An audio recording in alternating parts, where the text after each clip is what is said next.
When I go driving down the roads I know by heart, when I go driving, I feel better in the dark. In the light it hurts too much to see what isn't here today. In the dark I can pretend that I'm okay. As I'm riding, I sing songs I know by heart. As I'm riding, I love every single part of good old boys like me, blue eyes crying in the rain. Is it wrong that I find pleasure in the pain? See, I'm traveling back in time to the land of make-believe, where the farms are going strong and my father's still with me, where the silos in the shadows and the barns are full of feed, where there's hope in farmers' eyes and folks who know their needs. When I go driving, I wrote I Go Driving in the early parts of the pandemic in 2020 when we were off the road wondering if everything was going to get back to normal. And I went for a ride one night, looking at the old farms and riding on the back roads that I grew up on and just kind of pretending that things were the way they used to be. I was listening to old country songs at the time and those kind of things came out in this song. I'm looking at the past, I'm trying not to stare, reaching for a life that isn't there. See, our dad was a dairy farmer, and our family settled in this same town in the 1860s. When Dad had the farm, it was kind of considered it was a good-sized farm. We had about 100 head. Yeah. You don't see much of that anymore. Right. He told us early on, he said he could see the writing on the wall. He didn't want us to carry it on. No, we knew from a young age that we weren't going to be farmers, and didn't mean we weren't going to farm while he was there, because he farmed until the year 2000, but he wanted us to do something else with our lives, just because in this part of the world it just got to be too hard.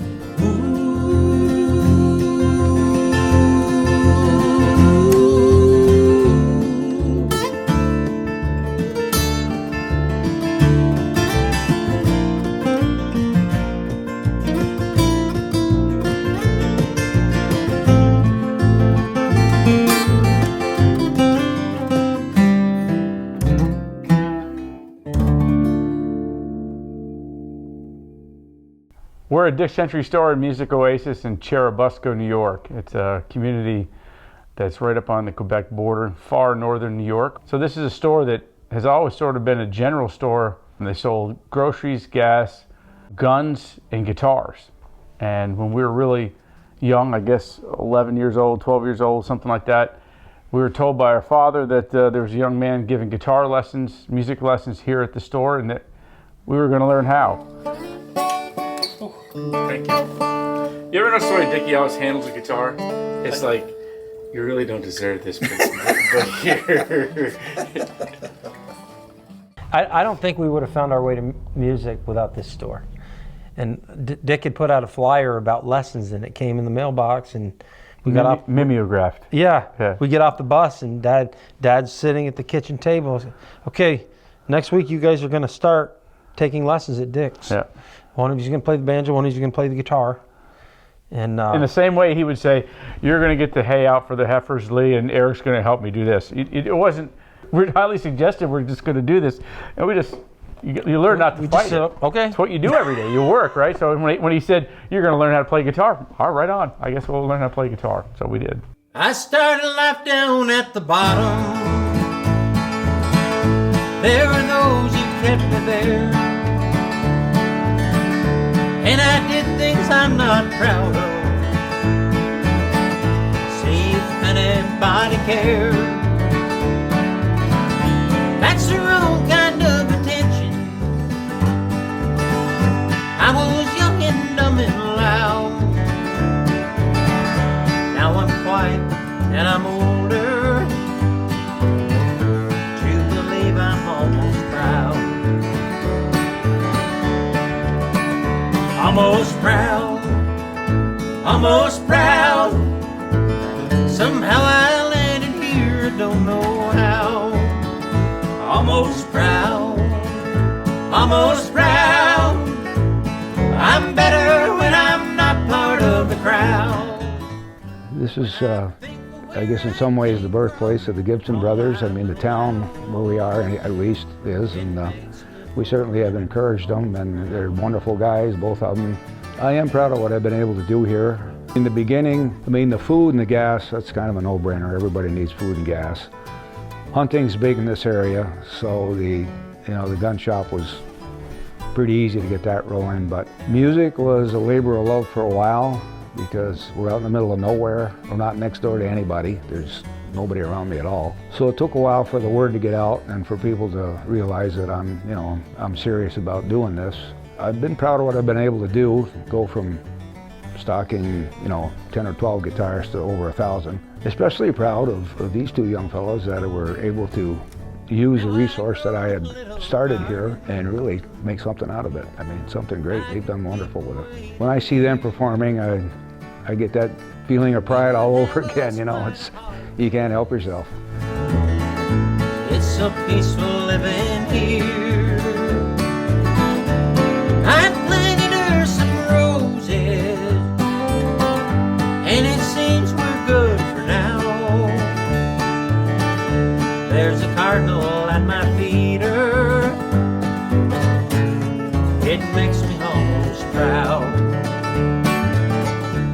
Yeah, we've always been drawn to strong songs. I think Bluegrass really took a jump forward when J.D. Crowe put out the Rounder 44 album with Ricky Skaggs and Jerry Douglas, but they were doing songs by Ian Tyson and Rodney Crowell and Gordon Lightfoot. And we were so drawn to that music. That's always been a goal of ours, is try to write songs that are strong. Not just an excuse to pick in between. I think that can happen. There's some really great pickers out there, but I think it's important that we really try to write strong songs that mean something. If they mean something to you, they're probably going to mean something to somebody else. Songwriting's not just about putting rhymes together to have an excuse to pick in between and show how many notes we can play. I want to be a song-based band. In the ground,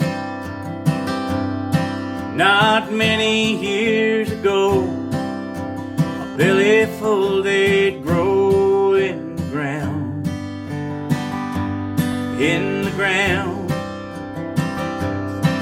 as long as they were able, they're playing for the table in the ground.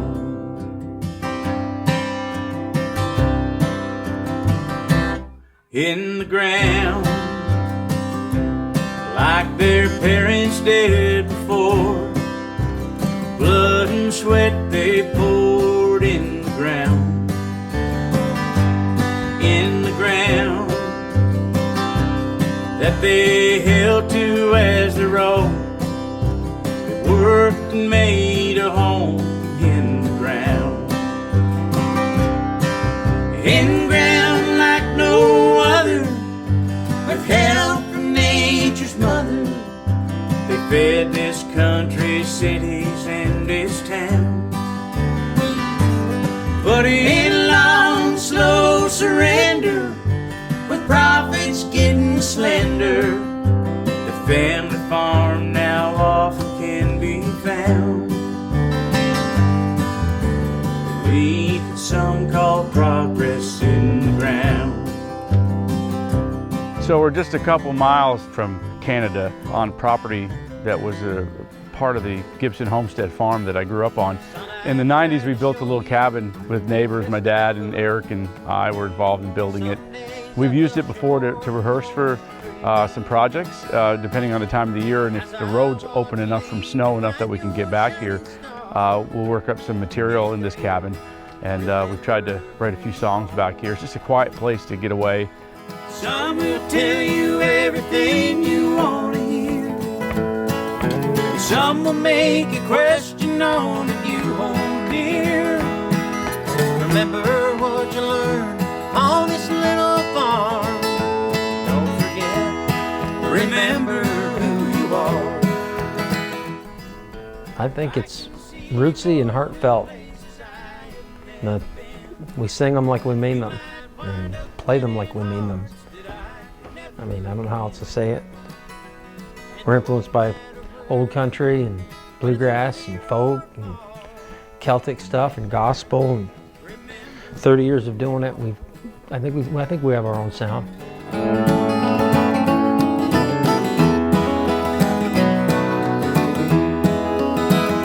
No, heaven always told you when I thought you shine. It's better to live. Put it this way, I may not sing or play guitar as well as a lot of people, but I do it the way I do it. And part of that is based on where we came from, the influences we had from this region. It made us different, you know. Just even our accents are different than the folks that do a like music in a different region. So that's how I describe it. I think it's honest. I think it's us. I think it's unlike anybody else, hopefully.